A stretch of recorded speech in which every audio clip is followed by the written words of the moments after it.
about to get started in 1 second. 1 second. More like 1 minute.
Welcome everybody.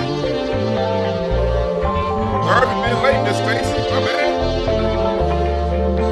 My bad. You all right? It wasn't Rocky's fault this time. It wasn't Rocky's fault this time.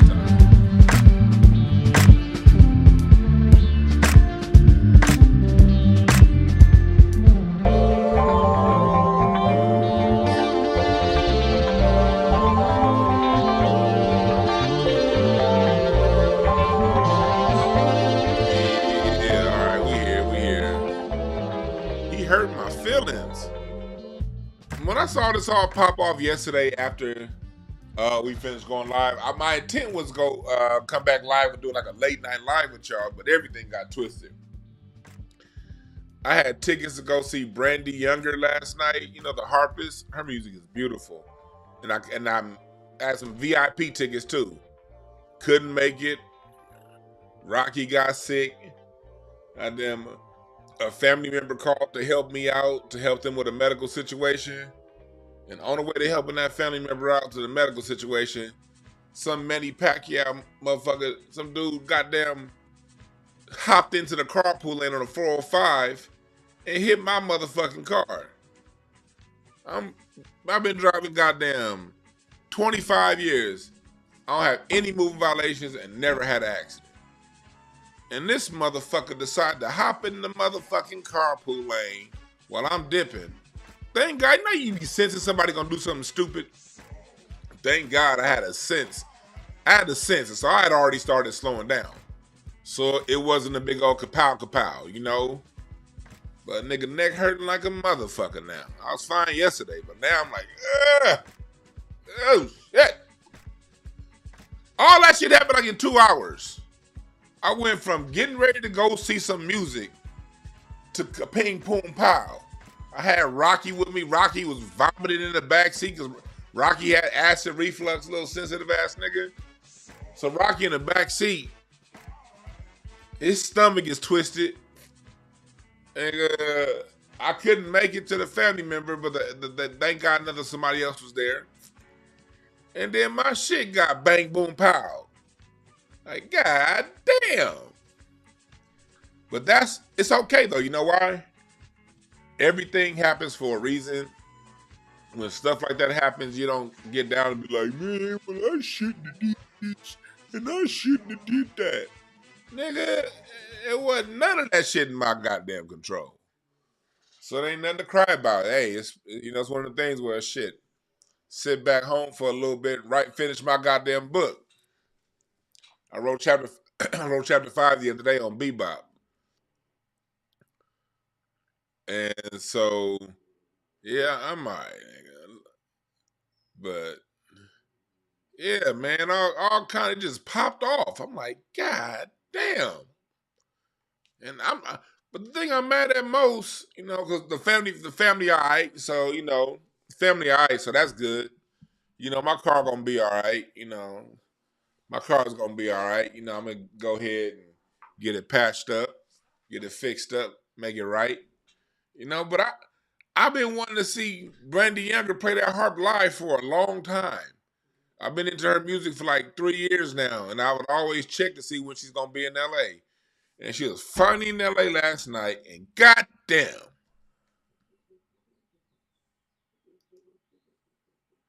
goddamn.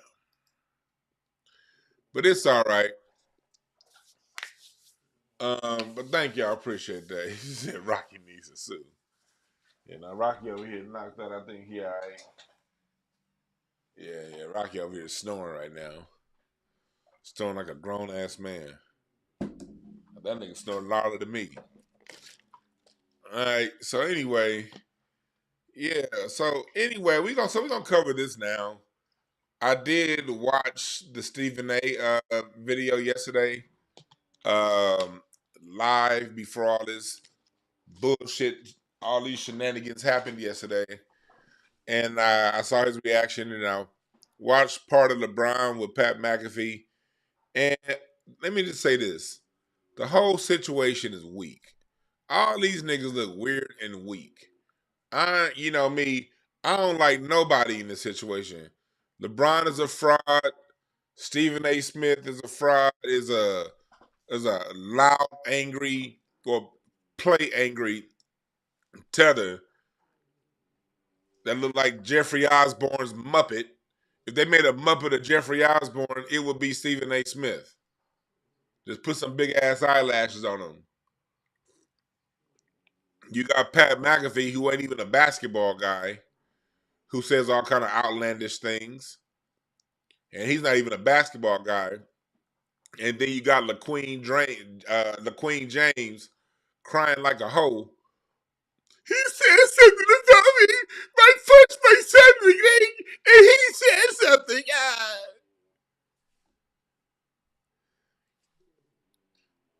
If Bronny was on PS5 smoking niggas on 2K right now, he wouldn't have to deal with none of this stuff.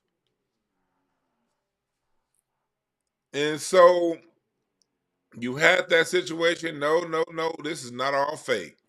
Stephen A. Smith and LeBron James do not get along. This has been going on for years. This has been going on for years. Like, I would say around the time from my recollection, around the time LeBron went back to Cleveland. It was going on a little bit before that, but really around the time LeBron went back to Cleveland, they don't get along. They do not get along. Massive egos. But most cats in the NBA don't get along with Stephen A. Smith. Not just LeBron. Most of them dudes don't get along with Stephen A. Smith. Everything's not everybody will be trying to make things out of it. I think everything's a plan. Well, some stuff is. And then some people really don't like each other. Some people really don't like each other. That's a fact too, you know. These cats really don't like each other, and I don't see two dudes that don't like each other creating some kind of secret plan. Because if this was a plan, the biggest ratings would be for Stephen A. to talk to LeBron directly. That's a plan.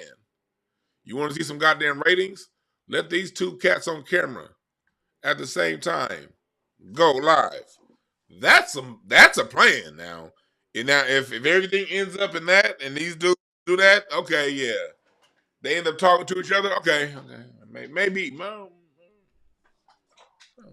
ain't what LeBron did. LeBron went to a white boy. A white boy that don't even know basketball. He went to a white boy that don't even know basketball. If it was a plan, wouldn't he go with the people that Clutch Sports pay to run his name? Gil's Arena. They suck his dick all day. That would be the plan. Draymond Green. That would be the plan. Hell, Club Shay Shay. Any of them would get larger ratings than Pat McAfee. Why would you go to somebody who don't even talk basketball?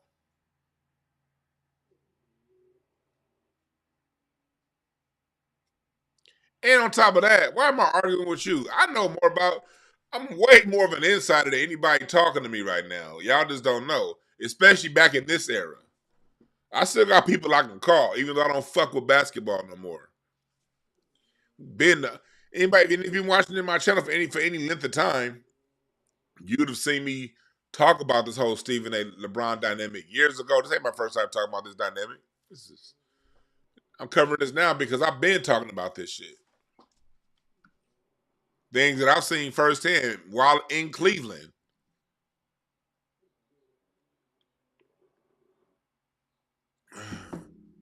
What's up, Act Loud? Email it to me. New documentary reparation, email it to me. So anyway, let's break it all down. Pat McAfee is a dude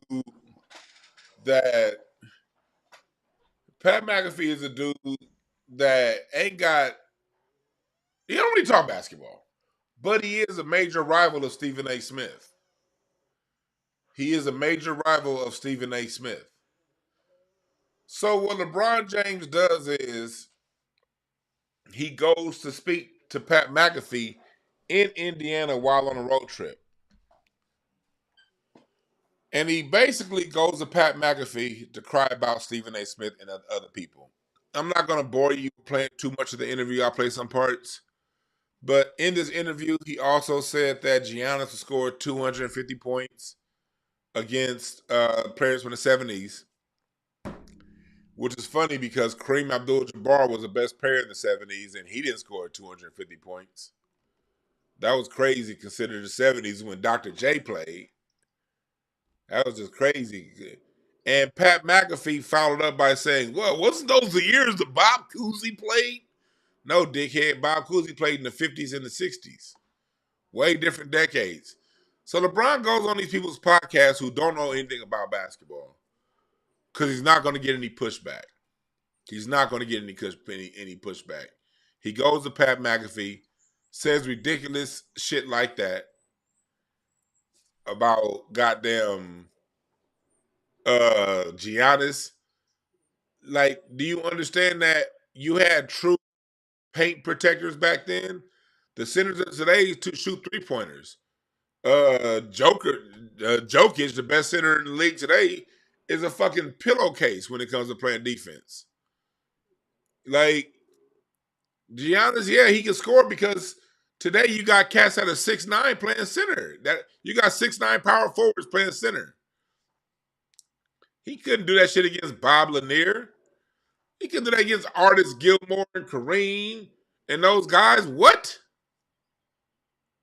And hell, before you get to Kareem, you have them big ass Connie Hawkins and big ass lumberjack forwards.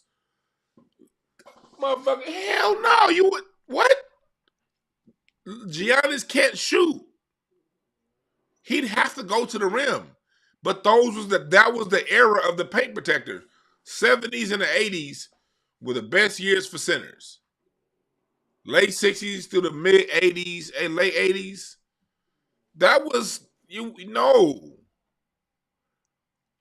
But he said that, and really what I got out of LeBron saying that is LeBron has basically no respect for the people that got him there. He also talked about Brian Windhorst. For those of you, just a quick backstory before I get all the way into the video. Brian Windhorst is a writer, and he's been basically LeBron's personal writer since middle school. He worked for the Cleveland newspaper, and then when LeBron left Cleveland and went to Miami, Brian Windhorst left the Cleveland paper and started writing for the Miami Herald those 4 years he was there. And when LeBron left Miami, went back to Cleveland, Brian Windhorst went back to Cleveland with him to report. And they fell out sometime in around the time of that, after that Cleveland championship, only because Brian Windhorst basically said that Michael Jordan, LeBron chose the number 23 because of Michael Jordan. And Brian Windhorst is basically, let me put it in layman's terms, people who don't know, just to make it easier for you.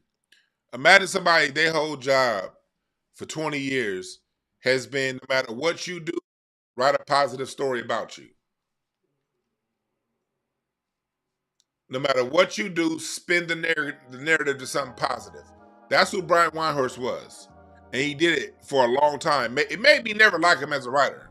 It was like, nigga, can you be objective? He was the most unobjective writer and the most unapologetic writer for LeBron James. He's like, you can call him emperor of the bronzexual kingdom. Like, people learn how to glaze LeBron and suck him off from Brian Windhorst. You know? And then he basically comes and says, you know, the guy thinks he's really my friend. Oh my God, he thinks he's my friend. So he's going on a whole rampage, and then he gets to Stephen A. Smith. And now I'm going to play the part that he said to Stephen A. Smith, and I'll play some of Stephen A. Smith's response from his show yesterday. And so we can get to what he's talking about. For you right here, this is LeBron James on Pat McAfee talking about me. Which leads obviously to you and Stephen A. Hey, legit, that feels like a moment that had been brewing for a long time. He's like on a Taylor Swift tour run right now. Oh, yeah. Yeah, we're watching it. Yep. We're all Oh, yeah. We're all, He's like a Taylor Swift tour run. Why is LeBron talking like a white boy? Y'all, what do they always say? Look, watch how people talk when white folks are around. That's going to tell you everything you need to know. Do you maintain your same voice? Or do you lighten it and start talking like this? Because I'm a punk. Why are you kissing Pat McAfee ass? Who the fuck is Pat McAfee? Why is he famous? What, he like a kicker or some shit like that?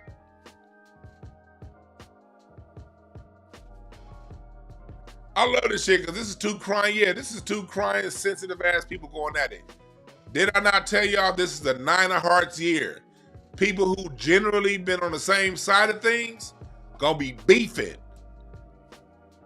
And even though Stephen A. and LeBron stopped getting along years ago, they on the same side. He played the game. I told y'all a long time ago, if you're going to walk the ESPN line, you gotta glaze off whoever the fuck Nike tells you to. Nike markets the NBA.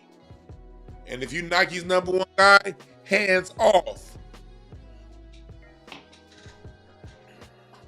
And Stephen A. Smith willfully played the game.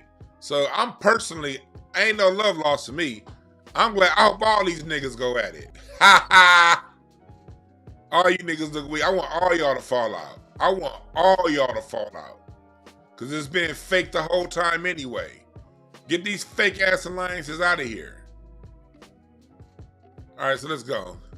You're seeing it as well. It started off with, I didn't want to address it. Yeah, sure. I didn't want to address it. I wasn't going to address it. But since the video came out, I feel the need to address it. Hey, you would be not to talk about it. Are you kidding me? If there's one person that couldn't wait till the video to drop so you could address it, it's your ass. Like, seriously, it's... You see how goofy these niggas get when white boys are around? And of course Stephen A's going to address it. He's media. And like he completely like missed the whole point. The whole point. Never would I ever not allow people to talk about the sport, criticize players about what they do on the court. That is your job, to criticize or to, be in a position where, okay, if a guy's not performing, that is all part of the game. That's all part of the game. When you take it and you get personal with it, it's my job to not only protect my damn household, but protect the players. And I think a lot of the media, including him, and I know he's gonna be happy as hell. He's gonna be smiling from ear to ear when he hears me talking about him again. Oh my God, he's gonna get home and grab some ice cream out of the fucking freezer and sit in his chair in his tighty whities on the couch. I hope at some point you two do get a chance. What do you think about that man in his drawers? So you see the body language right here, and he's talking about Stephen A. talking about his family. LeBron talks about how he's gonna protect the league. Man, you didn't even protect your teammate Russell Westbrook from media scoring. Westbrook went from being Mr. Averaging triple-double, everybody like him, to everyone in the world calling him West Brick after you failed to get the Lakers to the playoffs that year. You blamed him. You didn't protect Russell Westbrook. You didn't protect Antoine Jameson's name. You didn't protect Dwayne Wade's name. You didn't protect nobody's name. What about when the media went at Kyrie Irving? Y'all remember when the media went at Kyrie Irving for sharing that video, and LeBron says he has to do better. No one should get hurt. Oh my God, no! You went right to the white boy side of things. This is directly to all you niggas. DeJuan, why are you talking about a black man? Do this black man look like he give a fuck about black people? Look, especially you got Gil's Arena. That podcast is hot. Shannon Sharp is still the hottest nigga on the internet. And he got 2 shows. And he's your biggest hit. Stephen A. Smith got this nigga Shannon Sharp a job at ESPN. And Shannon Sharp still siding with you.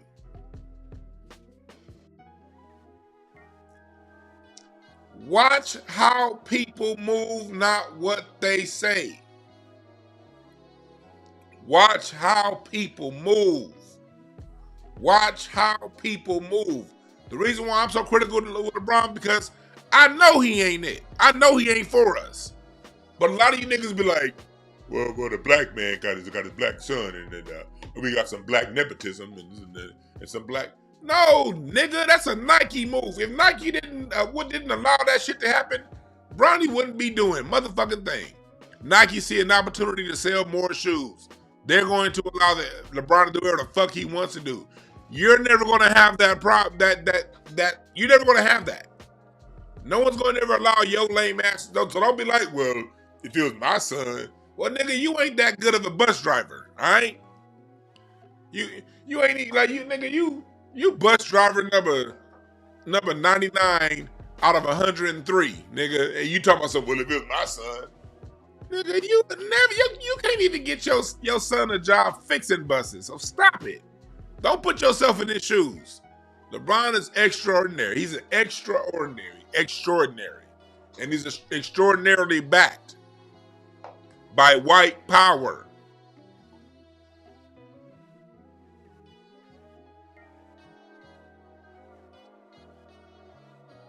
Somebody said, what about Deion and his sons? Deion's sons can play, all right? Deion's sons earned their spot. Deion's sons didn't come off the bench in college. Bronny sucked at USC. Deion's sons, that quarterback boy, nigga, what? And Deion ain't going around trying to say, hey, put him on that team over there. Them niggas earned their spot.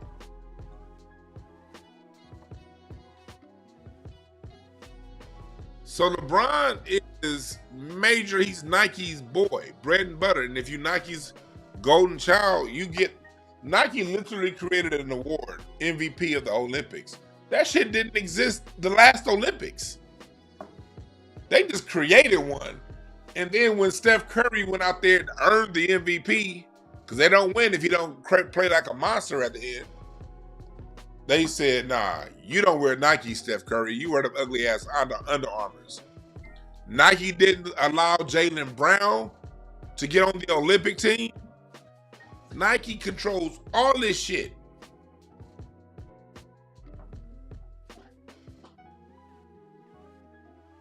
All this stuff is contrived. That too, Ebony from Detroit. LeBron could have used his own media company, network company, and have black journalists and have a chance to interview him. Right. This is why I don't play that with he a black man stuff that you niggas like playing with LeBron James. No. He's their man. Learn the fucking difference. He's not a black man. He's their man. Huge difference. He's their boy. And you see that play out in these type situations. You're running to a white man to talk about a black man. Let's keep going. Like, dude, like, relax, bro. Like, relax. Tidy Whitey's comment was funny. Let me see here. Where's that part I wanted to get to? Was it here? Of course I talk about him. Of course I talk about anything relevant in the news. 1 minute. Body that's home minding your business, and I just call you is in this position. That's not the father I've been talking about. That's why I've been. Wait, what is that? I hate his voice. I hate Stephen A's voice. The camera's rolling. And to then look at the. Oh yeah, this part right here. This part here. This is another part here. This is another reason why I don't have no goddamn respect for LeBron. Right here. Always looking at the camera. I remember years ago, when LeBron. This goes back to when I was out in Cleveland. I remember talking to some of the support staff, and everyone always talked about how LeBron knew where the cameras was. I don't know if Larry's in here, but if Larry's in here, he tell you he spent damn near a half season around, like a good portion of the whole playoff run around LeBron and a lot of the season. And he's very, very, very cognizant of knowing how to play to the cameras, making it easy to fool you niggas that don't know what the hell y'all looking at when you watch basketball. But watch this shit. Look at this. This nigga had the motherfucking interaction recorded. Look. LeBron is in my face, and right when he finishes, he looks past me. Right there. Let's go back. At the camera. This dude basically had his homeboy. Let me go full camera. This dude basically had his homeboy or somebody he know film the altercation and then be like, you got it on tape? Was filming it. Watch him. Watch him. I didn't even pick that. Look right there. Look right there. You see right there? He knew exactly. How the hell do you know where the cell phone camera's at? He didn't look at the real camera. He looked directly at this nigga's cell phone. That up first go round.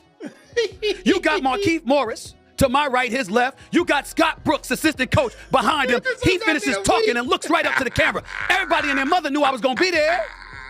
Because when you sit courtside, the Lakers have an idea of who's going to show up. He knew I was coming. My issue is, why the fuck was you doing this during the game? This was in between. This is like during the third quarter. Again, he sees Stephen A sitting next in front of the white boy. Let me go and check this nigga in front of these white boys. And pick the. Stephen A actually made a good point. He said, I'm not gonna play the whole thing, but he said basically, nigga, we could have met in the back. The third quarter, in the middle of the game.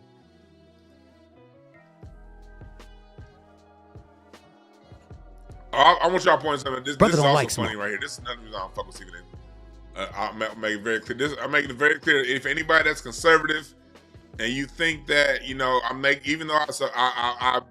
more so lean towards Stephen A in this altercation, because I see through the shit, I know what it is. LeBron's very fake, and I've known that. And I told you niggas that for a long time. So I get what Stephen A saying in this instance, but it was something I wanted to show you he was doing. Where is it? Where is it? Here, this part here. Look at this bullshit. This is why I'm fucking no goddamn Stephen A. Smith. This nigga's about to go on tour with Bill O'Reilly and Chris Cuomo, and he's gonna be the black voice. This nigga talk like a hood ratchet ass bride. Imagine this nigga's about to be the voice of black people. Look at this. Live, March 30th at Live Nation's Flag Star at the Westbury Music Fair on Long Island. Don't miss the very first show as myself, Chris Cuomo, and yes, that man, Bill O'Reilly, take our different ideas, our different backgrounds, our different beliefs across the country today. Bill O'Reilly, let me tell y'all something. Bill O'Reilly don't fuck with niggas he can't control, okay? Let's make that very clear. Bill O'Reilly don't fuck with niggas that he can't control. What's his name? Was it Mark Lamont Hill? I think he got to start with Bill O'Reilly. Bill O'Reilly knows how to make a conservative Negro. So for anybody that's thinking, even though I agree with Stephen A. Smith on this point, from this point of view on this particular topic, think I support Stephen A. Smith? Nah, fuck Stephen A. Smith. Yes, nigga.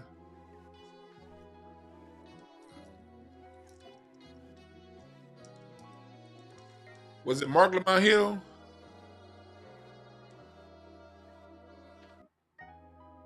Yeah, that's what it was. Yeah, Mark Lamont Hill got a lot of his start with Bill O'Reilly.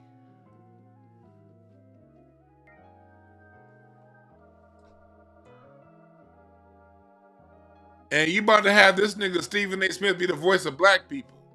Man, hell no. Hell no. No.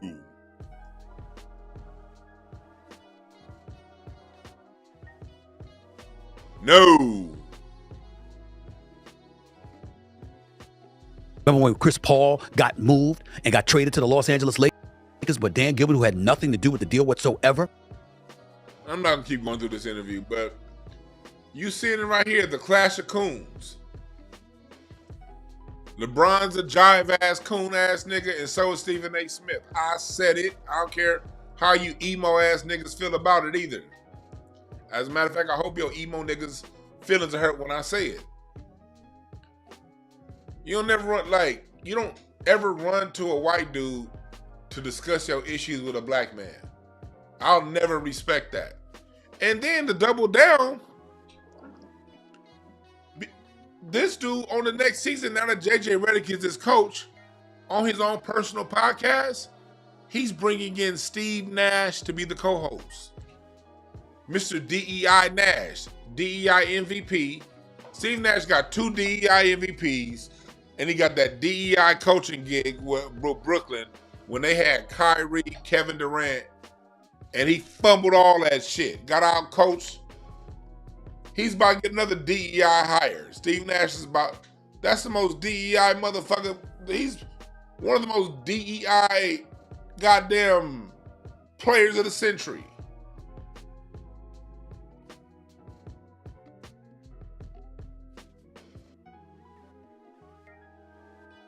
DEI, DEI, DEI.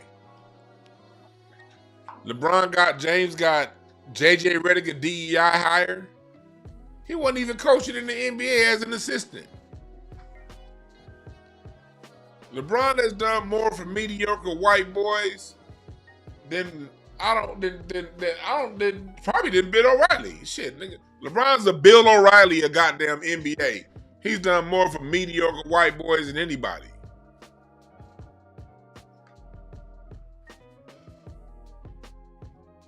I want people to just really see what's happening. Watch the plays being made. Don't listen to, I think, no, we all good. I look at what, it was a part on Pat McAfee's show where he talked about something that Patrick Beverley said when the riots happened in 2020. Patrick Beverley said, we were all following LeBron's lead. That's what Patrick Beverley said. He said, if LeBron told us to protest and not play, we wouldn't have played. What did LeBron say? He said the same thing as Jay-Z. Jay-Z said, we done kneeling. And LeBron said, I just want to get back to playing basketball, man. Fuck what's going on in society. But this is the same guy that when Tamir Rice got shot, he said he's going to want to know more evidence. Remember that? We got to be able to identify when we have props in front of us that are propped up by them to be our leaders. Because America loves telling us who our leaders are. But look at their track record. They told us Jesse Jackson's our leader. They told us Al Sharpton's our leader. They told us the NAACP fights for us.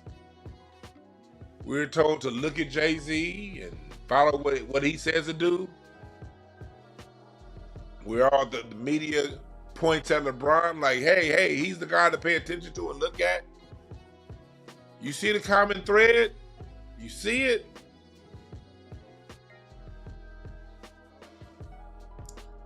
Pay attention to the moves. Not the JJ rhetoric. Pay attention to the chess moves being played. Watch.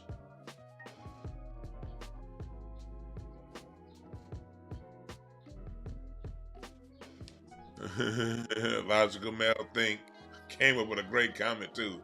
He earned his name with this one. He said, how can someone leave you when they don't even know you exist? Right.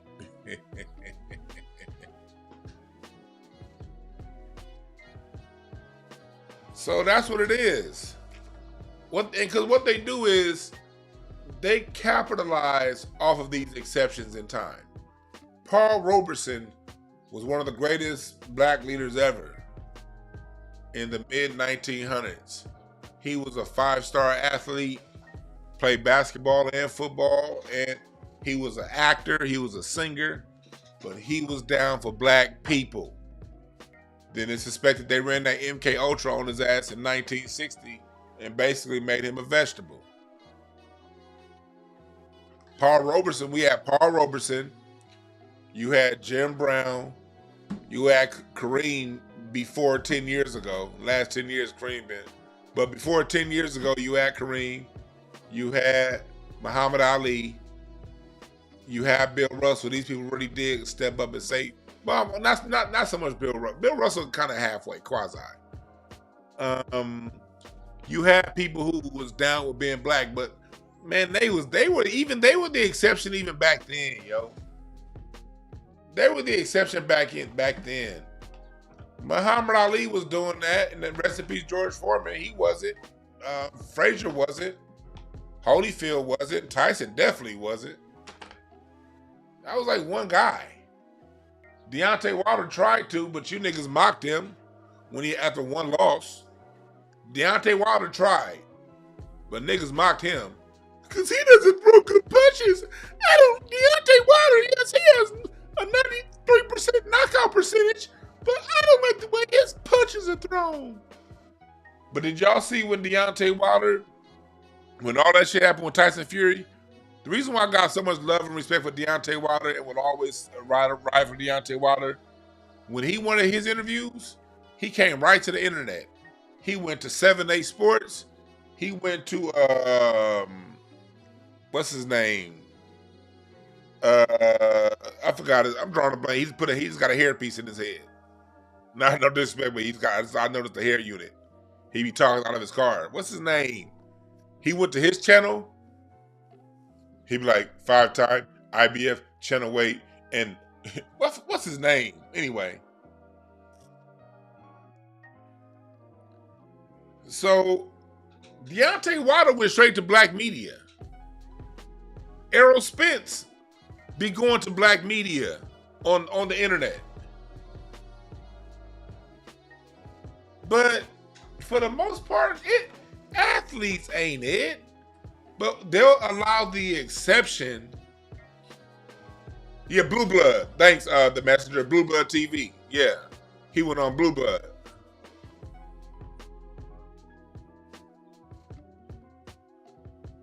But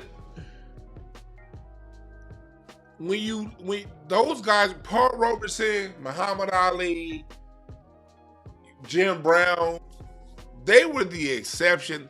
They were the exception even for their time. There were a lot of other black athletes going on at the same time. Those guys were the exception for their time. And black folks, why allow white folks to play this game with us? When they say, okay, here's your new Muhammad Ali, Michael Jordan. Here's your new Jim Brown, LeBron James. And niggas be like, and will fight you to the end. Don't talk about that black man. Man, look what he's doing. He ain't had no scandals. I'll tell you that no scandal thing about to stop. Because he turned his back on Brian Windhorst, and Brian Windhorst knows where the bones are buried. LeBron look, man, it's common knowledge, you know, that from what I hear, I wasn't there. LeBron be with them white girls. Yeah. If you think I'm lying, I want y'all to do me a favor. Because a couple of these stories be leaking. They do a good job of suppressing these stories because again, he's Nike's guy. So when things come out, when you're the guy, there's a whole industry of people there's a whole industry within media that suppresses stories.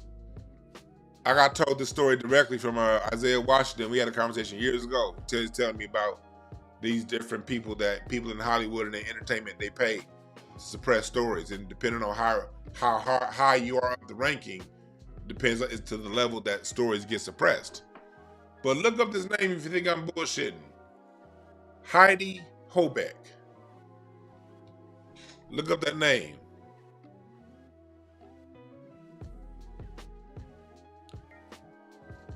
Look up Heidi Hobeck.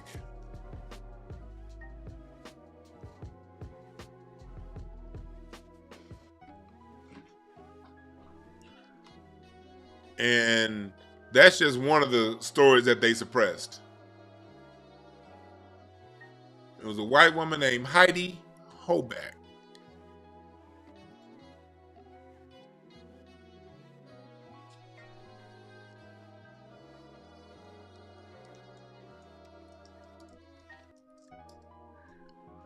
Let me see if here we go. I'll look it up for you.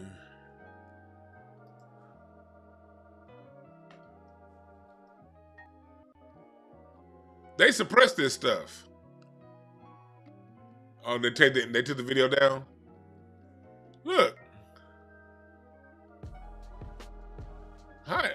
All the way up in her DMs, sliding up in Heidi Hobeck's DMs. And she ain't the only one. This dude been caught with all kind of caught in with suspicious interactions, I should say, a married man shouldn't be having with various white chicks over the years. This ain't nothing new. Stephen A. Smith knows this. Brian Windhorst knows this. Most of the media knows this shit, but they want to keep their relationship with the NBA, so they're not going to report on this stuff.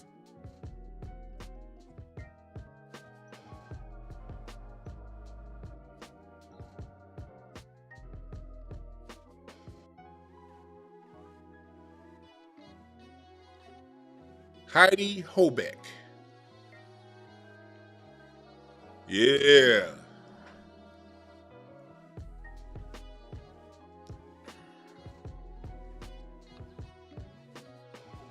So, yeah, it was a few other ones. It's a fair amount of them. Eddie Kane. But when you're the Nike Golden Goose, those stories get. But again, this isn't a bash on LeBron James session. It's just telling the truth. This isn't a bash on Stephen A. Smith session. It's just telling the truth. But it is pointing out that these are two full of shit ass niggas. And I told y'all when the year started, it's going to be a lot of these internal conflicts going on with people and groups of people who used to be down with each other. I want to know what y'all think. For right now, I still got the Skype line that works sometimes and don't work other times. But let's see if we can try it right now. 323-744-7425. What's your reaction? What do you guys think?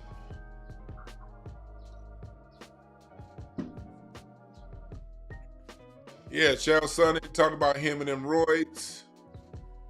But why won't Stephen A. Smith go talk to the Black Podcast? Why won't LeBron James go talk to the Black Podcast? Why won't he give Gil Zarina that love? That whole goddamn panel basically sits around and have a circle jerk to LeBron James every damn day.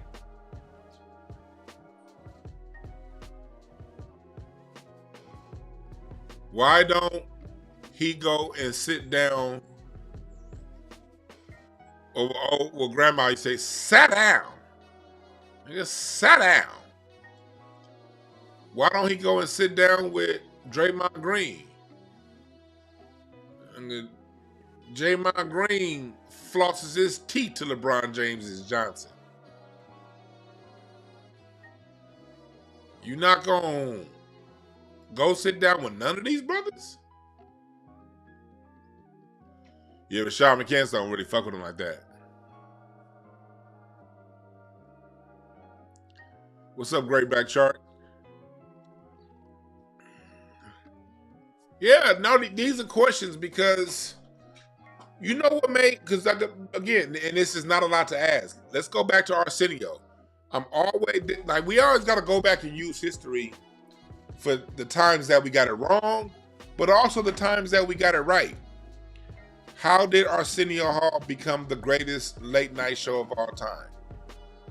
It became the greatest late night show of all time because the greatest of black talent supported it. Michael Jackson,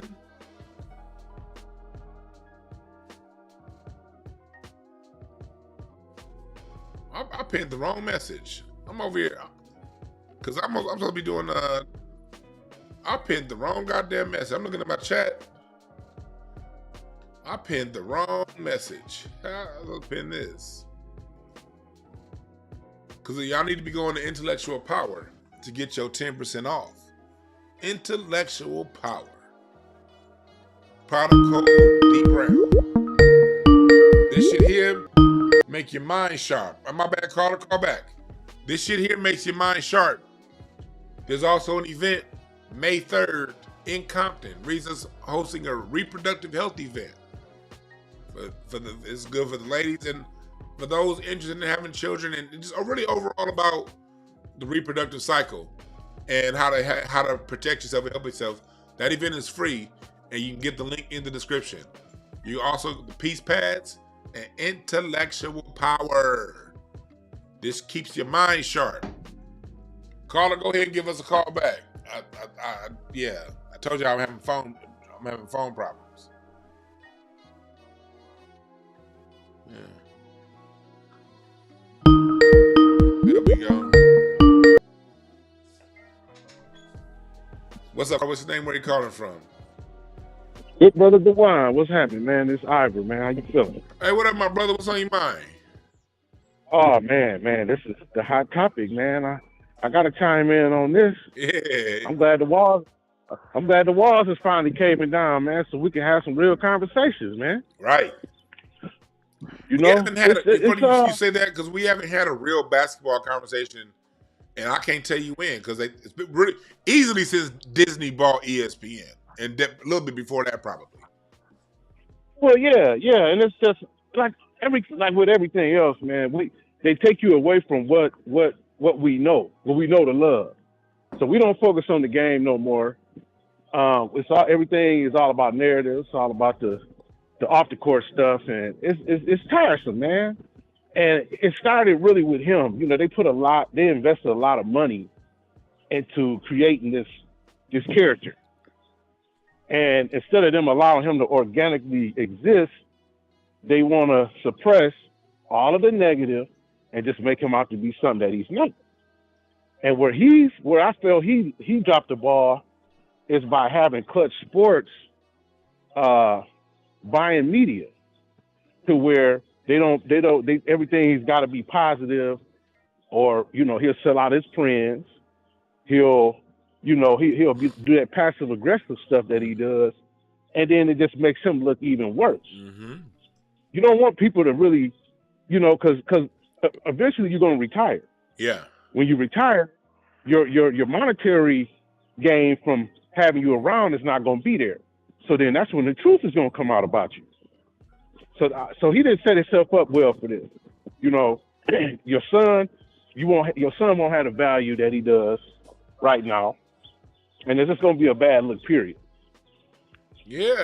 So that's how it is, because like you made a good point about, for those of you who don't know what he's talking about, Clutch Sports has a lot of people. The agency, they literally have people that work with that agency that work in media. People like Nick Wright are managed by Clutch Sports, and you have them people who are directly managed by LeBron James' company, and you have other people who it's a common knowledge thing that are paid by Clutch Sports to spin narratives. And these stories come out every few months. You'll hear, especially lately, you've been hearing like on different platforms how Clutch Sports is, and how, like, as far as them controlling narratives. And in the last Ivor, what do you say, year and a half, you've been hearing more and more media come out like, yeah, Clutch Sports called me and I was like, fuck you.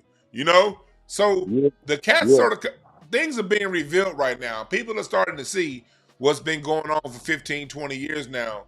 When you'll look at Russell Westbrook or James Harden or those players, If they do anything, if they sneeze and wipe their ass the wrong way, they just the biggest victim, the biggest they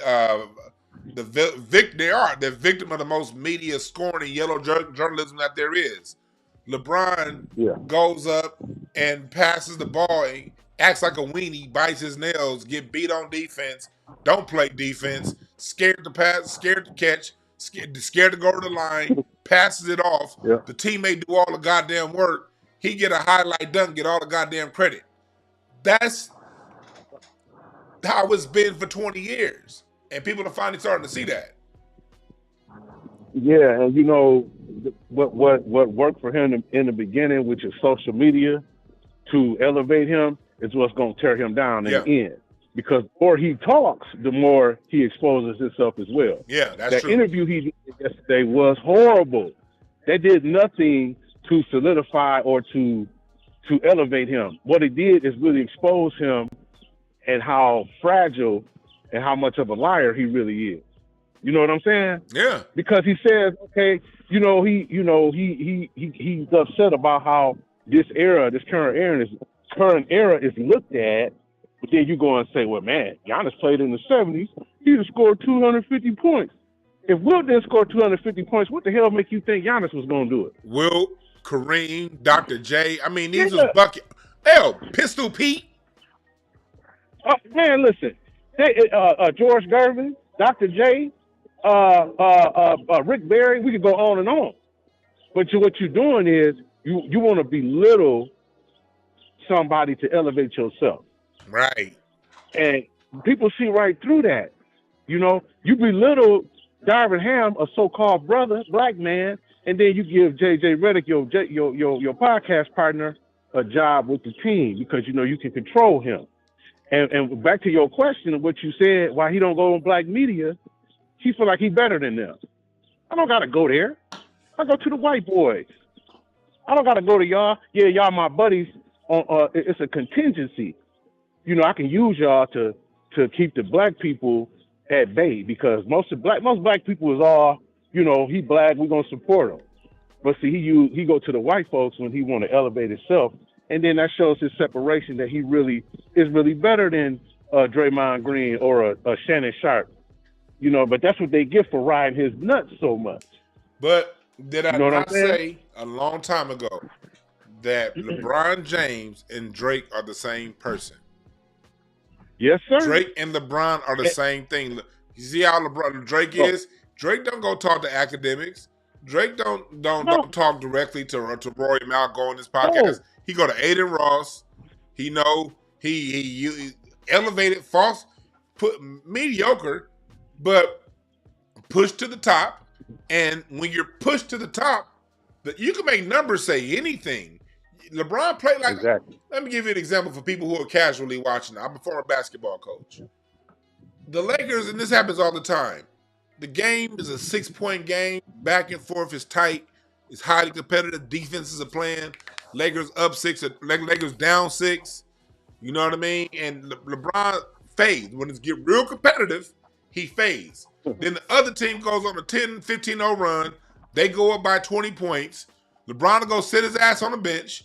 And then when the second team comes in, he'll come back in, down 20, down 21, and run off 20 points in a row and go back and forth. Not play any defense, by the way. Allow his man to score, get the ball, or let him shoot, because he'd always he wants some rebounds. So he backs off, allows his man to get to shoot.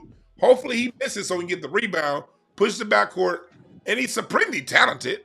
So as far as his size and everything, athleticism, gets the ball, run down the court. When the second team is on, he'll score 15, 20 quick high points.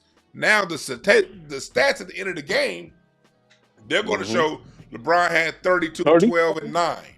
But 20 of those 32 points came in garbage time. But if you're not watching, if you don't understand basketball, you're like, oh, well, the numbers look good. Well, no. When we needed a bucket to stop the other team went on a 16-0 run. When we needed a motherfucking bucket to stop their run, you passed that shit to the white boy Austin Reeves, or you passed it to somebody else. But then when the game was out of hand, now all of a sudden you check it in against everyone else is sitting on the bench because the game is over. You checking back in, and running off some points real quick so you can look good. Kind of like how Drake in the record sales goes. Like, let's push his numbers to the top, and let's have everyone focus on his record sales, not the substance of his music. Let's have everyone focus on LeBron James' stats and not his actual game and these weird-ass fucking moves he be making. I got one even better for you, Dewan. He's more like Jay-Z. Ooh, because Jay-Z is all smoke and mirrors from the beginning to the end. Everything was concocted with him. He was elevated and put on a pedestal to be this person that he's never been. And then you got the real ones like DMX that call it out. You got the ones that, you know, like Prodigy that will call him out, you know, and they would suppress, you know, DMX would stop.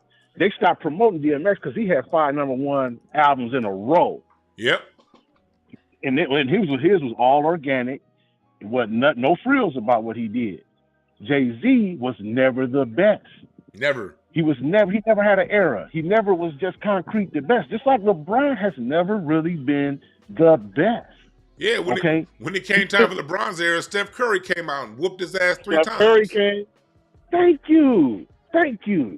And then really you could argue Kevin Durant before that. Yeah. For a brief period. And then it was Curry from here. Because you can't say you the best and you got an era when the guy got as many titles as you, but he's beaten you 3 out of 4 times when it mattered the most. Right. So you can never say you the best. Like let's stop pretending here. You know, then you don't play both sides of the ball. So how can you say you're on GOAT status and you never really was a defender? You Real know, talk, man. Like you said, if you know how to break down the game, the optics will tell you the truth. That's why Kobe, it don't matter about his numbers. When you look at how his career went, his first 2.5 years, he was on the bench because of, you know, the politics of the game. Thank you. Then his last 2.5 years, he was hurt.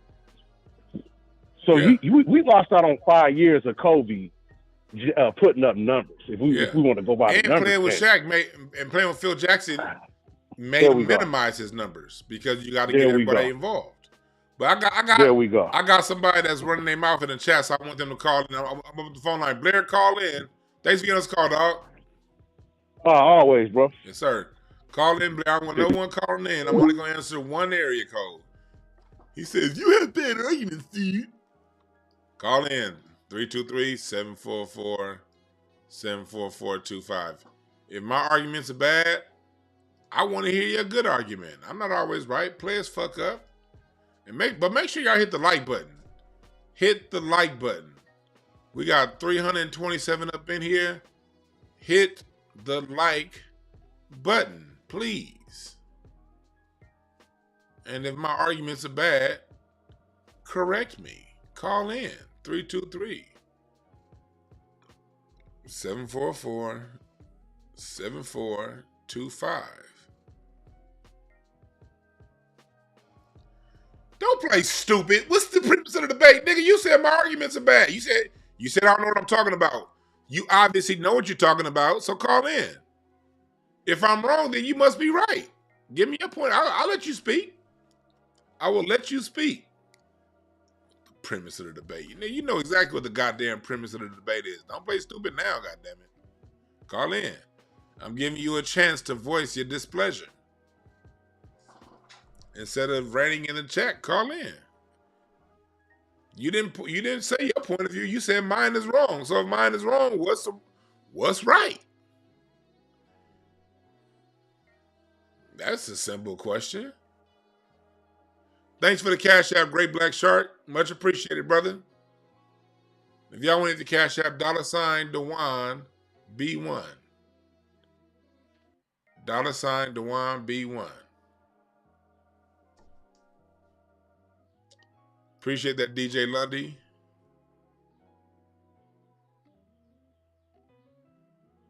Yeah, like, I don't pay as close attention to basketball as I did, say, 10 years ago. But if you talk about the LeBron, Steph era, Kobe era, really anything basketball since 1987, nigga, I'm on it. Even before then. I know I have a knowledge of the history before then.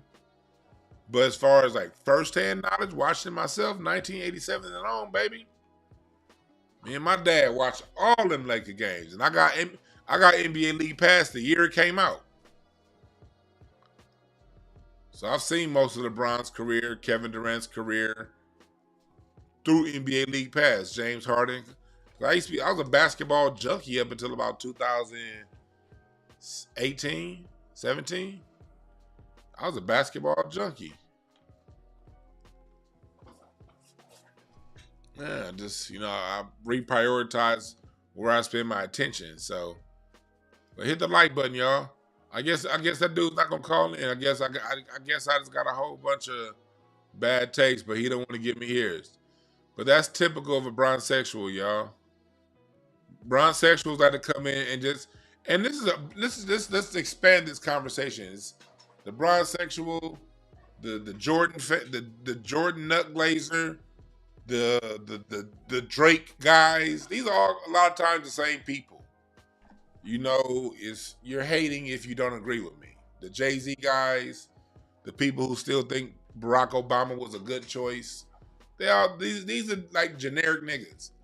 And me running a channel is not, how can I say this? It's not the best advice for me to be talking like this, because when I talk about generic niggas, we're talking about 8 out of 10 guys. 8 out of 10 are going to be, they don't care about, they're only going to follow what was being put in their face. Whatever was put in their face is the greatest thing ever. These are the largest victims of the Matrix. These are your Mr. Smiths. No, not Mr. Smith. What was the name of the guys? The name of the guys in the suits on the Matrix? When everybody that wore a suit, what were they? Agent Smiths? Were they Agent Smiths? What's his name? Agent Smith? These are the Agent Smiths in the Matrix. Remember how in the Matrix, you had people who were just bums on the goddamn streets. But then the minute something went up against the Matrix, they turned into Agent Smith. So the generic nigga is 8 out of 10. They're the Agent Smiths, the bronsexual, the Jordanite, the Drake glazer, the Drake dick sucker, I should say. The guy that says Obama was still the right choice, and the people saying that, hey, even though the niggas that are actually scared of Trump, that's 8 out of 10. I'm not a fan of Trump, but I'm definitely not scared of the motherfucker either.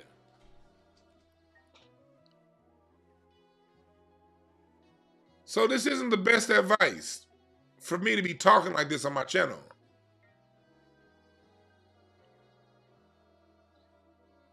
What's up, Black Gossip? Take care. Yeah. So I don't speak to the generic nigga. I speak to the people who see through the Matrix or who want to see through the Matrix. We got to have conversation. What's up, still, Kevin Trees? Tejada 420, Mr. Eddie Kane, appreciate y'all for joining. Barracuda Tech, appreciate y'all. I speak to the people. We got to have conversations, The people who are looking at what's going on in society and like, no, I don't accept that. Yeah, I know you put it in my face 17 hours a day, but I still don't accept it. And what we have right now, what's so interesting is Stephen A. Smith he's the messenger of the Matrix. He's been the messenger of the Matrix for going on 2 decades now. The primary messenger of the Matrix towards black people. And LeBron is one of the people that he's been paid to push. Now, in media, they will allow you the concession to say Jordan's better, but they're not going to allow anyone else to be adapted into the conversation if you want to be a main person in media. If you want to be one of the go-to people in media, you cannot deviate from the company line. And the company line is going to be whittled down to LeBron and Jordan, and you cannot deviate. So whenever you're dealing with people that don't deviate from those two, and they don't have freedom of thought to say, hey, well, what about Magic? Well, what about Kareem? Well, what about Hakeem the Dream? Well, what about Shaq? You gotta realize LeBron still ain't won as many. He's still tied with Shaq. They don't even put Shaq in the goddamn conversation. He's still tied with Shaq. He's like, come on, dude. He's still tied with Wade. No. Wade has 3. Wade has 3, not 4. But he's tied with Steph. He didn't even clear his own generation.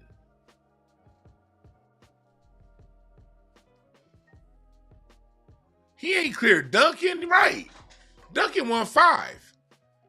And Kobe had to go through Duncan, had to beat Duncan. Kobe beat Duncan, what, 5 times? Well, let's go back. And chat room, check my memory, all right? Check my memory. The Lakers lost to San Antonio in 99, beat San Antonio in 2001, beat them in 02, lost in 03, beat them in They lost in 03, beat them in 04. They beat them in 04. There's 2 losses and 3 wins. Beat them in they beat them in the 2008 playoffs.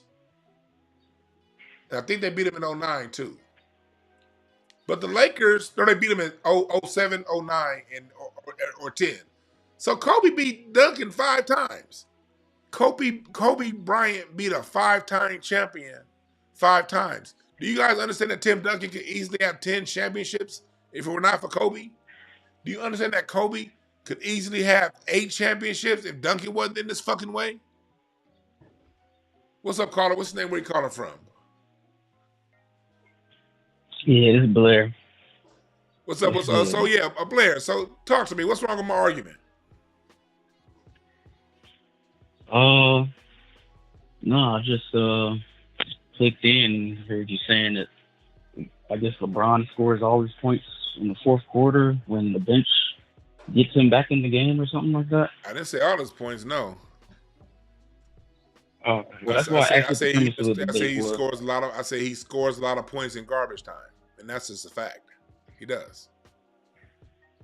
Okay. Like how many points? Like on average, what do you think? I ain't about to average that out, man. We know what I'm talking about.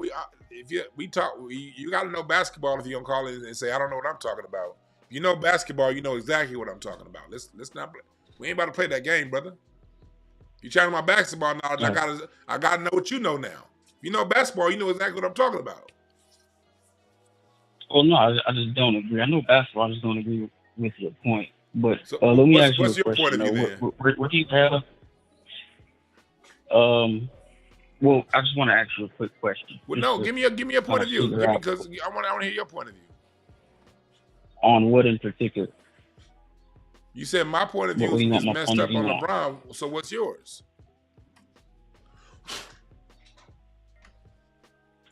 I'm trying to understand.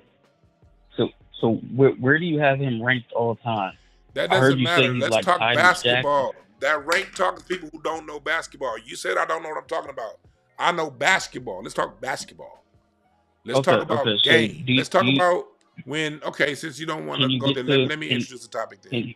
When the game of basketball is being played, let's go back to, say, the 2018 NBA Finals against Kevin Durant, the 2 years he played against Kevin Durant and only won 1 game. When Kevin Durant came down in Cleveland and pulled up from 35 feet and wet that hole in his eye, LeBron James did not come back and compete against Kevin Durant. He passed the ball and said, somebody else, you do it.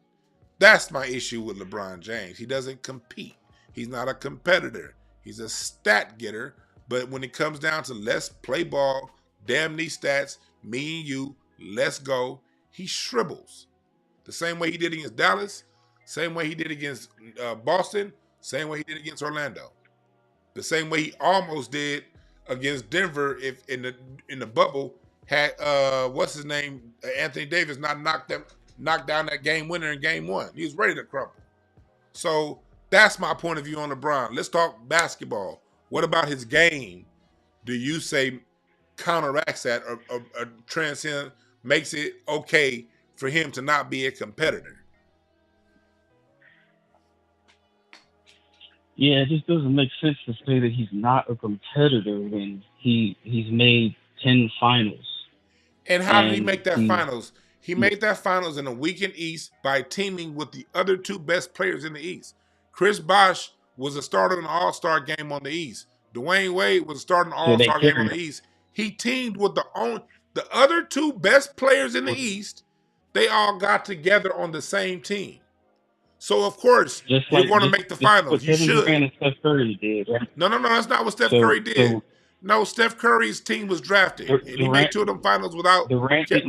When Durant came, they traded away half the bench. They traded away 6 players. They got rid of 6 players for 1. Kevin Durant replaced 6 important players. But before we go to Kevin Durant, no. We're not about to play that he did it too. No. Let's back up. 2010. You brought up Kevin Durant. 2010. Look, Dwayne Wade is interviewed saying, when we saw Kobe win that 5th championship, I called LeBron, and we said, oh, hell no. And the 3 best players in the conference got on the same team, and you still lost to an old-ass Dallas team. Why? The reason why he's gotten, let me tell you, the reason why he's gotten to so many finals and lost was because he stacked his team in the East, so he had a free ride to the finals, and then when he got to the finals, he had to actually play somebody that was going to punch back. And more often than not, when the other team punched back, that nigga crumbled. So 2018 was a free ride to the finals? Yes, it was. You had the best players. Kyrie Irving was the best point guard. Kyrie Irving was the second best point guard in the NBA behind Stephen Curry. And Kevin Love was the best power forward. He was just coming off average, getting goddamn 40-20 games in Minnesota. Kevin Love was getting 40-20 games on the bench. You had Richard Jefferson, who had just come from San Antonio winning finals games. You had that deep ass bench that was deeper than any other team in the NBA. They led the league in 3-point shooting, and they were the one of the top defensive teams in the NBA. It was a free ride to the finals, yes. And look what happened over on the West. They talk about, and if the Golden State Warriors were so unbeatable, why did James Harden take them 7 games? James Harden won 3 games against that team. LeBron won 1 in 2 years. James Harden didn't have. Yeah. James Harden was the only Hall of Famer on his team too, and he beat them Warriors 3 times. He beat the Warriors more in one series than LeBron did in 2 years. Chris Paul was on that team. Chris Paul was on that team, and Kyrie Irving was not on the 2018. Yes, he was. Well, okay. Kyrie Irving. No, he wasn't. Kyrie Irving wasn't on when they went to the finals. He left. Yeah, he wasn't on that team. Who was on the team? Nobody. LeBron James. Who was on that team? Who was on 2018 finals? LeBron James. Okay, who else? I don't know. You gotta look it up. I don't know. Oh, you don't know who else on? So you don't know basketball? No, it don't like you know basketball. You talking about Kyrie Irving? He wasn't on that team, brother. You had okay. You're right. George Hill from Ooey Pooey. You had George Hill that was on that squad, who was somebody who made the finals, who went deep with the San Antonio Spurs. You had Clarkson. Nobody. You had they got traded. Oh yeah. Oh, you're right. That was the year they traded the whole fucking team. They started with Dwayne Wade, and they traded the whole goddamn roster to get him back to the finals. That year. You had Kyle Korver, who was a 3rd all-time in 3-point shooting percentage. That year, George Hill led the league in 3-point shooting percentage. You had Jay Crowder, who had been to multiple finals. You had J.R. Smith, somebody who was a champion. Somebody who went to multiple Western Conference finals with Denver. J.R. Smith is a champion because of who? Huh? With Cleveland, you idiot! With Cleveland! Remember he hit the game-winning shot in 2000? Not the game-winning shot. Kyrie hit the game-winning shot. The guy that had 22 points in Game 7 against the Golden State Warriors, that guy. Okay, so J.R. Smith carried him to that championship? I didn't say carried him. I said he had a better team than who he played against. So 2016, the East sucked. The East was sucking back then. I'm trying to figure out, because he just a stat Okay, pattern. let's go back. Okay, let's go back. Let's go back. 2016. Let's go back to 2000. Who won it for him? Let's go back to 2010 when they played against Why 2009. you want to go back 15 years? Let's though? go to 2009 when they played against the Orlando Magic. The Orlando Magic was missing their number one point guard, Jameer Nelson, and Cleveland had the best record in the NBA, and they still lost because LeBron James was only getting 3 points in the fourth quarter. Remember that year? Or what about 2010 when they had a better record than the Boston Celtics and they lost because LeBron James only averaging 2 shots in the fourth quarter? What about that year? They had Shaq. They had 4 All-Stars that year. Don't mean you're going to beat anybody in the playoffs, man. Playoffs is a different game. Exactly. Playoffs is a different game. And my whole point is playoffs is a different game. And then that whole point is LeBron fucking sucks when it comes time to play against the real niggas. He beats up on teams he should beat up on. But when he come across somebody like Kevin Durant coming down 35 feet on your ass, you ain't got no response but to pass it to George Hill. What? Yeah, but you can't. Yeah, but no. What? No. KD's not a good example. No. It's a horrible example. No, you cannot KD butt that. joined the 73-19. You cannot butt he that. Joined the 73-19. Okay, let me go one other angle. KD don't get no credit for hitting Let's go one other angle. You talking about one shot? Let's go. No, it happened 2 years in a row. He got done dirty 2 years in a row from the same spot. You should know better than that if you did smart.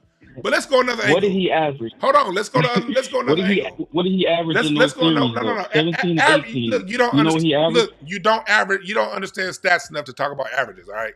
So let's go back to another thing. Let's go back to another thing. Why did LeBron James give up more Finals MVPs than he won? Why did LeBron James give up more MVPs than he won? Kawhi Leonard, MVP guarding LeBron James. Anthony Iguodala, MVP guarding LeBron James. Kevin Durant, 2-time MVP guarding LeBron James. He's given up the person that LeBron lost to, the team they lost to, the guy he was guarding was the one that won the MVP. So what does that tell you? That tells me that he didn't play no goddamn defense and got done dirty. That's what it tell me. No, man. It tell me that nigga got done dirty. You didn't watch those finals. I did watch. That's fine. He lost. You couldn't have. The guy he was guarding won the MVP. If I lose to your team, it's a team game. But in the team game, I have a defensive responsibility. It's my job to make sure this guy doesn't outperform me. That's the only thing I can't control. I can't control if that nigga don't outperform me. I can't control that nigga. I can't control that nigga. But I can control the one I'm guarding. And the one I'm guarding is the one that won the MVP 4 different times. Yeah. You don't know basketball. So your best bet is to sit back and listen to me talk because you don't know what you're talking about. You didn't watch. You think that LeBron was outplayed? Only thing you know is stats that you don't even understand. Only thing that you understand is stats that you don't understand.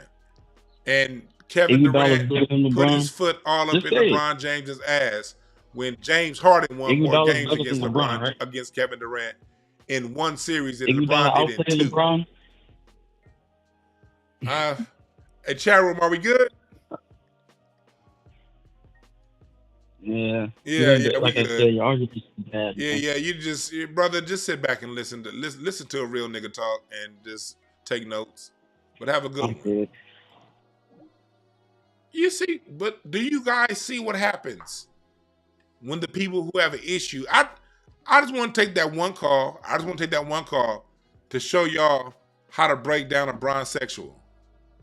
Do you understand these people don't know basketball? He didn't even know who else was on the goddamn team with LeBron James. He didn't know who was on. That was telling. Who else is on his team? I don't know. George Hill led the league in 3-point shooting in 2018. Yeah, I was wrong about Kyrie. But when I went and pulled the roster up, George Hill led the league. You had a deep ass team that was deeper than anything out the East. Wasn't deeper than anything out West, but out East, man, please. What's up, caller? Is this Larry? Yeah, bitch. It surely is, You Larry. hoe ass nigga.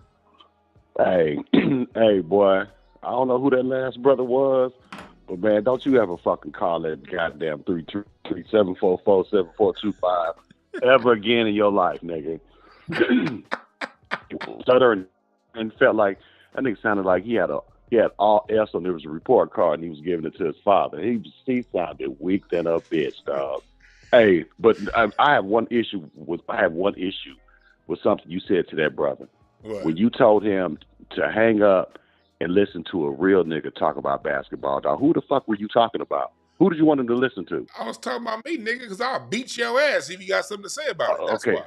That's the problem I had with. I mean, everything else you said Larry, was but here's on the point. thing. You called it acting like you having a problem means something. Fuck you and your problems. All right? Nigga, matter of fact, all of your problems multiplied, nigga. Nigga, may your problems be fruitful and multiply, you fruitcake. You fucking... Fuck you, nigga. Hey, boy. Hey, dog, that last nigga got you talking tough, like, and you 1,500 miles away. But let me tell you something, bitch. In 4 months, when I'm out there, dog, that tone is going to change. I promise you, dog. Hey, y'all going to hear, I'll break each one of your fingers so you can't counterfold, hoe ass nigga. One by one. Okay. Crack. Right. Okay.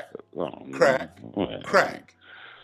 All right, well, I'll tell you what then, nigga. I'm really going to piss you off. When I sell Rocky to an Asian family, they turn him into a combo meal, and then I'm going to slap every tooth out your motherfucking face, we going to see who the real nigga is, you bitch. Now, don't talk shit to my Asian folks, man. Nah, hell nah. Nah. You ain't gonna... Nah. Rocky, you be the first person that Rocky biting the ass. I'll tell you that goddamn much. Ain't no Asian people watching you. Ain't no Asian people watching no B1 program, dog. They watching A1 program. Hell no, they be watching on. They treat this show like they treat hip hop parties. They come to that motherfucker. Just don't say nothing. Well, all right. Well, to all my Asian people, I'm about to get off the phone right now. And y'all keep. You think they give a fuck about you getting off the phone, nigga? Then just hang up. Fuck out of here. All my Asian people, I'm about to get off the phone. You think they give a fuck, nigga? That was Larry Howell. Yeah, Rocky. Rocky will get knocked out. Take one more call. What's up, caller? What's the name? Where you calling from? Hey, how you doing, brother? My name is Jay Coop. I'm calling up out of Seattle, Washington, but I'm from Pacoima. So this is my home right now. Yes, sir. What's on your mind, brother? Yes, sir. Listen, in my opinion, LeBron is overrated in every aspect of his game.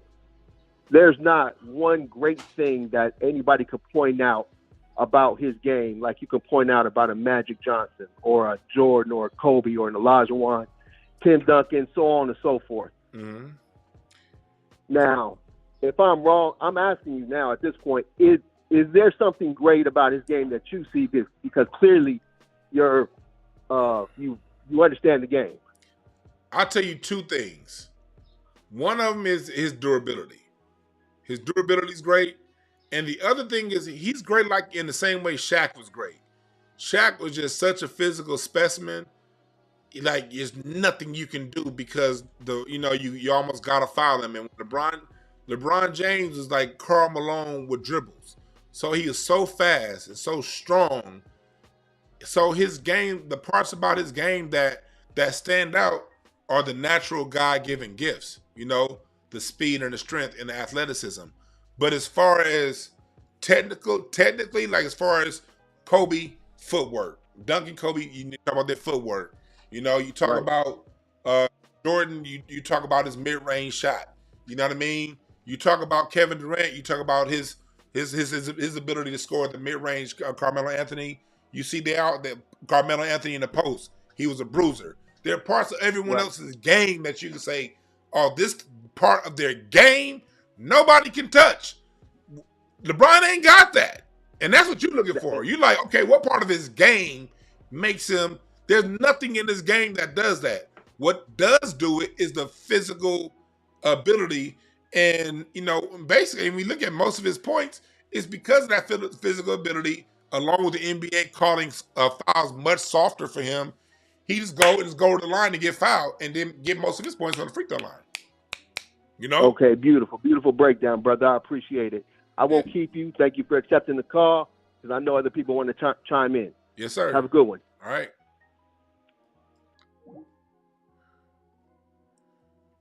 LeBron James's passing is cool. It's not as good. But if I'm going to go passing, I'm going to talk about, before I talk about Magic's passing, yes. Jason Kidd's passing, yes. Chris Paul's passing, yes. LeBron's passing is still top tier. He's still a top tier passer, but it's not like, you know, it's cool. You know, his passing's on the same level as Westbrook. But Westbrook also averaged a triple-double with his version of it. But is LeBron James on Jason Kidd's level? No.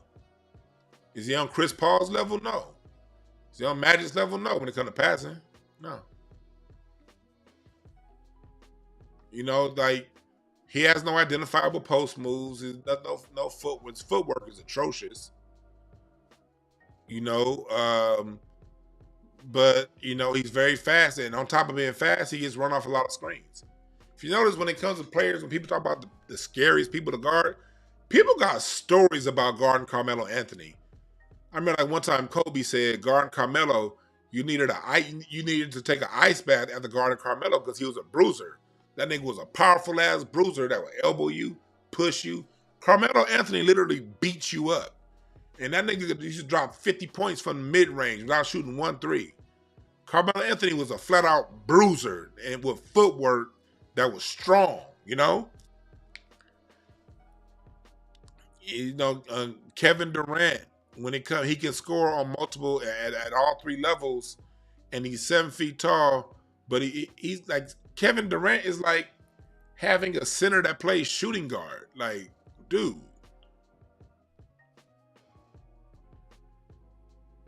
You know,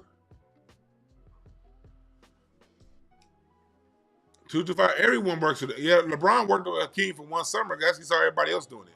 Dwight Howard did, Kobe was working Hakeem. Tim Duncan, like, Hakeem has a whole program that a lot of players worked with. Kobe actually took Hakeem's moves and used them. The drop step, once Kobe worked with Hakeem, I think that was that year after that second championship, Kobe got that drop step and kept that as part of his game.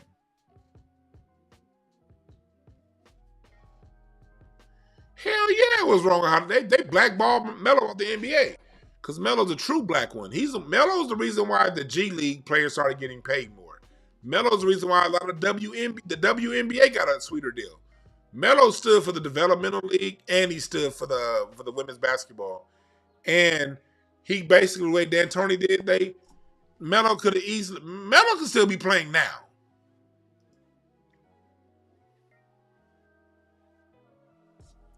Melo could still be playing now. But they've been pushing out a lot of vets. They don't want them vets teaching them young guys the game and passing the knowledge of the game down. So they've been kicking them vets out. And they did that with Melo. And as soon as they can do it with Westbrook, they will. As soon as they can do it with Harden, they will.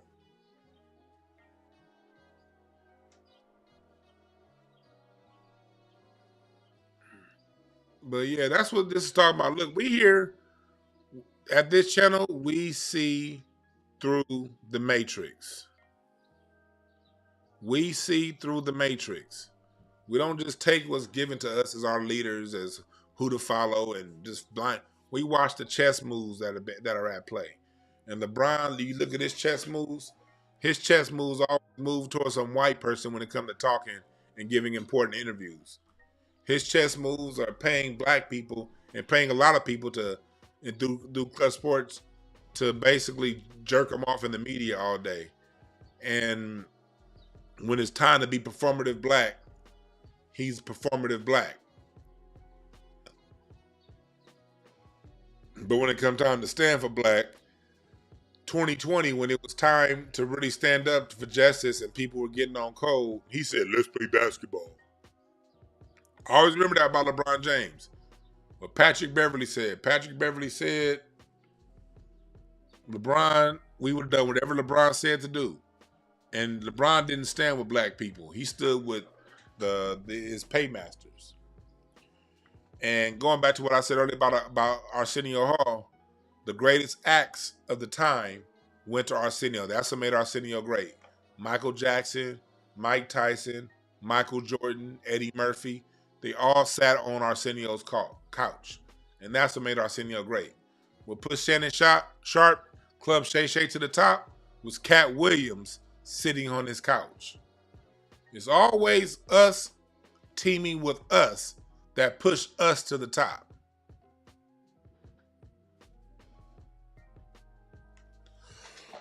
But LeBron James means millions and millions and millions and millions and billions of dollars for Nike.